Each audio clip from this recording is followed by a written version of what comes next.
उल्लेख केला, खरं पाहिलं तर डोंगराळ भागामध्ये आज जी विदारक परिस्थिती, आज आपण 3 ते 5 या तारखेच्या दरम्यान सर्वजण पडताळणी या समस्येला सामोरे जाणार आहोत. आपल्याकडे ही समस्या नाही, परंतु बहुतांश ठिकाणी ही समस्या आहे आणि फक्त एक संस्थेच्या शाळांची समस्या आहे अशातला भाग नाही. सरांनी सांगितल्याप्रमाणे डोंगराळ भागामध्ये आज अशी परिस्थिती आहे की 4 विद्यार्थी आहेत आणि 2 शिक्षक काम करतात.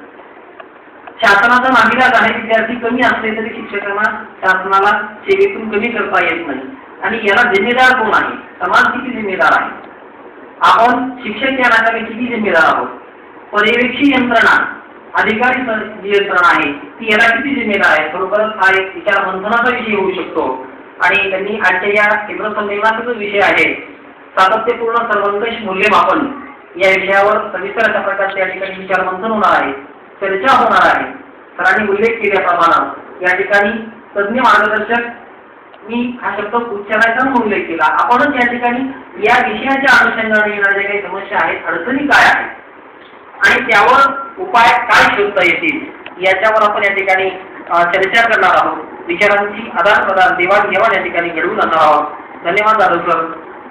यानंतर या ठिकाणी आजच्या या मासिक केंद्र संमेलनाच्या उद्घाटनासाठी आवर्जून उपस्थित असणारे माननीय श्री अंडेबाग सर, पर्यवेक्षक महाराष्ट्र विद्यालय बनसरोडा यांना मी विनंती करतो की आपण आजच्या या केंद्र संमेलनाच्या अनुषंगाने उपस्थितांना मार्गदर्शन करा.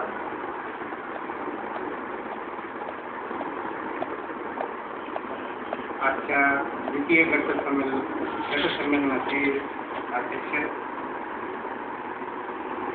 केंद्रीय प्राथमिक शाळा बनसरोडाचे मुख्याध्यापक तसंच बनेश्वर शिक्षण संस्था बनसरोडा या संस्थेचे सचिव माननीय दादा, तसंच कन्याशाळा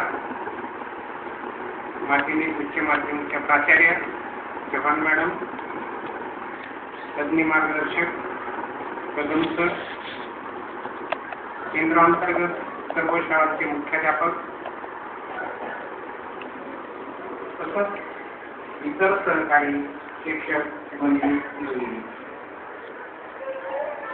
आज आपण इथे गटसंमेलनाच्या निमित्ताने उपस्थित आहात. सातत्यपूर्ण सर्वंकष मूल्यमापन या शब्दाच्या भोवती हे गटसंमेलन चालू आहे.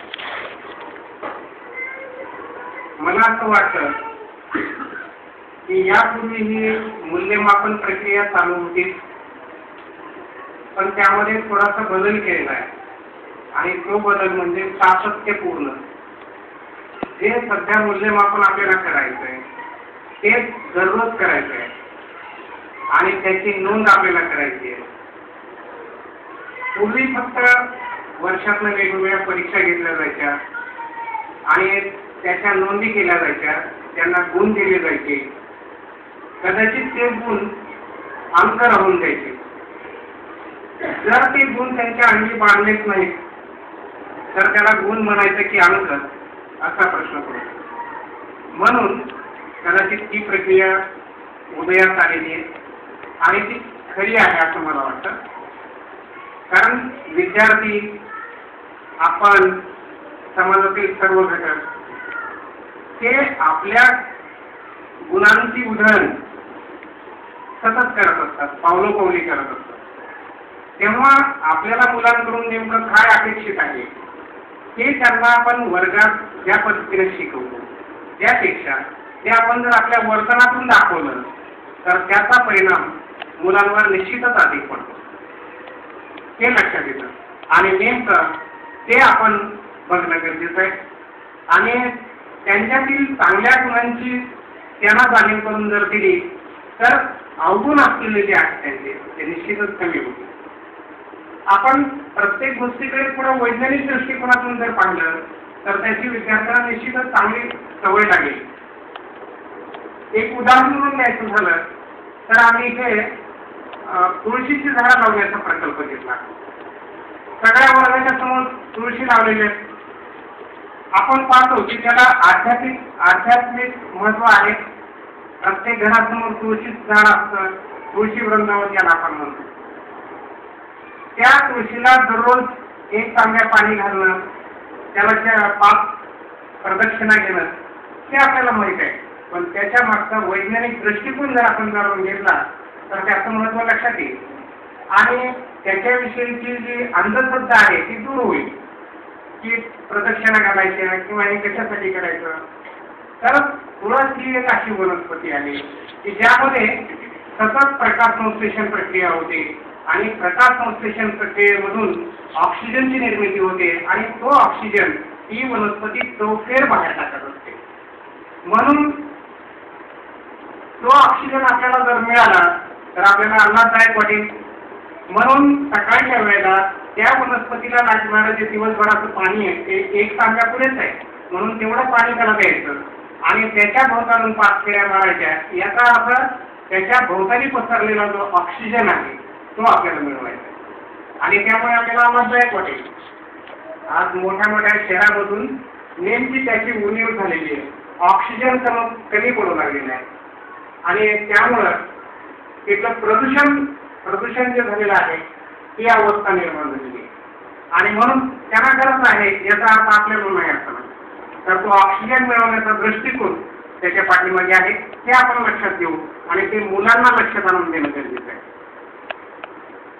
त्याचबरोबर या निमित्तानं मी आणखी एक मुद्दा इथं विशद करू इच्छितो वैज्ञानिक दृष्टिकोनातून की आपल्याला सतत आनंदी राहायचं आहे आणि त्यासाठी आपलं शरीर संगीत असणं गरजेचं आहे.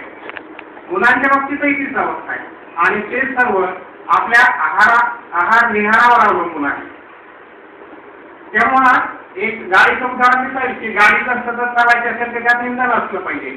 इंधन संपलं की गाडी जागेवर थांबते. आपली तीच अवस्था आहे. आपल्याकडे जोपर्यंत इंधन आहे, ऊर्जा आहे, तोपर्यंत आपण कार्य करू आणि ऊर्जा संपली की कार्य बंद होईल. पण आपलं एकदम बंद पडत नाही. समजा आपण दुपारचं जेवण घेतलं नाही तरी आपलं कार्य चालत राहतं.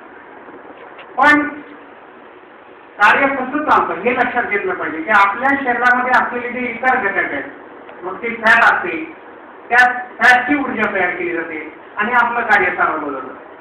फॅट संपले की मग प्रोटीन्स वापरले जातात आणि आपलं कार्य चालत राहतं. पण आपल्या शरीरामध्ये प्रोटीन्सचं कार्य शरीर बांधणी आहे. एकदा शरीर बांधणी झाल्यानंतर मेंटेनन्स आहे आणि मग त्या मेंटेनन्ससाठी लागणारा जो प्रोटीन आहे तो खर्च होईल आणि पर्यायानं आपल्या शरीरावर त्याचा विघातक परिणाम होईल. म्हणून आपल्याला ऊर्जा मिळवण्यासाठी दररोज लागणारी जेवढी ऊर्जा आहे तेवढी मिळवण्यासाठी अन्न घेतलं पाहिजे. पण आपण तसं करत नाही की आठवड्यातनं एखादा दिवस उपवास करतो, 15 दिवसातनं एखादा दिवस उपवास करतो.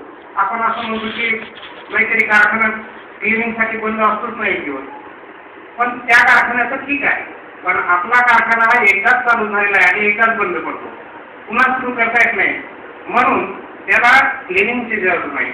म्हणून दररोजची जी रिक्वायरमेंट आहे तेवढीच आपण घेतली तर जास्तीचा डिपॉझिट होणार नाही आणि आपली गरजही पूर्ण होईल.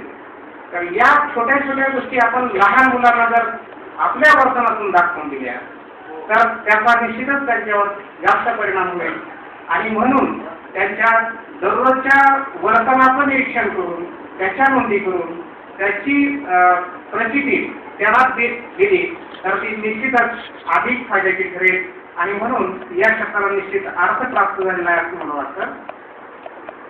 या शाळेमध्ये तुम्ही आम्हाला संधी दिली हे सत्र घेण्याची, त्यामुळं निश्चितच आनंदाची गोष्ट आहे. आम्हाला आनंद वाटला. आपल्या सगळ्यांचं पुनश्च या शाळेच्या वतीनं मी स्वागत करतो आणि माझे 2 शब्द संपवतो. धन्यवाद. धन्यवाद सर. आमच्या विनंतीला मान देऊन आपण या ठिकाणी आलात, आमच्या कार्यक्रमाची शोभा वाढवली. आमच्या उपस्थित शिक्षक बांधवांना सविस्तर अशा प्रकारचं मार्गदर्शन आपण केलं. खरं पाहिलं